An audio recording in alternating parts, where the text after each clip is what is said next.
আজ পমফ্রেট মাছ রান্না করব, তাই নুন হলুদ মেখে আধ ঘন্টা রেখে দিচ্ছি।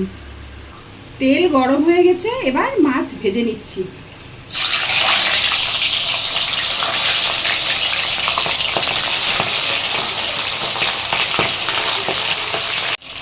এবার উল্টে দিচ্ছি।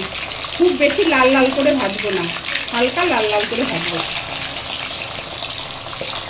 মাছ ভাজা হয়ে গেছে, তেল গরম হয়ে গেছে। 1 টিস্পুন গোটা জিরে আর একটা শুকনো লঙ্কা দিয়ে দিলাম ফোড়নের জন্য। ফোড়ন থেকে একটা সুন্দর স্মেল বেরিয়ে গেছে। এবার পেস্ট করে রাখা পেঁয়াজ আর কাঁচা পাকা লঙ্কা দিয়ে দিচ্ছি। তেলের সাথে মিনিট 2 নেড়ে নিচ্ছি। এবার রসুন পেস্টটা দিয়ে দিচ্ছি। ভালো করে আবারও একটু নেড়ে চেড়ে নিচ্ছি।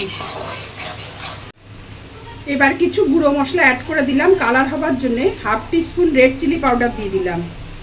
1 টিস্পুন ধনের গুঁড়ো দিয়ে দিলাম। পরিমাণ মতো হলুদ গুঁড়ো দিয়ে দিলাম। মশলা সুন্দর মতো কষানো হয়ে গেছে। এইবার দুটো মাঝারি সাইজে টমেটো পেস্ট করে রেখেছিলাম, টমেটো পেস্টটা এটা দিয়ে দিচ্ছি। ভালো করে মিশিয়ে নিচ্ছি। পরিমাণ মতো নুন দিয়ে দিলাম।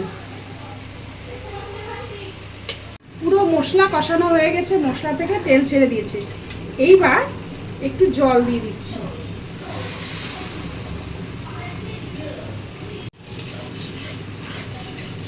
জলের সাথে পুরো মশলাকে মিশিয়ে নিচ্ছি। পাশে লতি চিংড়ি রান্না করছি, তাই লতির মধ্যে চিংড়ি মাছটাও দিয়ে দিচ্ছি। মিশিয়ে দিচ্ছি লতির সাথে চিংড়ি মাছ। গ্রেভি ফুটে উঠেছে, এবার ভেজে রাখা মাছগুলো এক এক করে দিয়ে দিচ্ছি।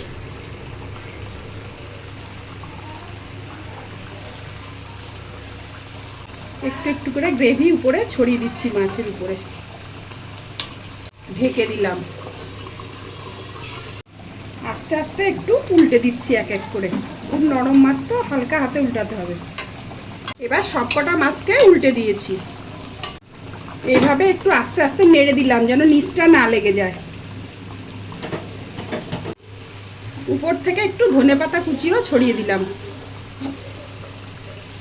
সামান্য একটু গরম মশলার গুঁড়ো উপর থেকে ছড়িয়ে দিলাম। তৈরি হয়ে গেল স্বাদের পমফ্রেট মাছ। গরম গরম ভাতের সাথে এবার সার্ভ করে নেব। পাশে আবার পটল বাটাও করে রেখেছি।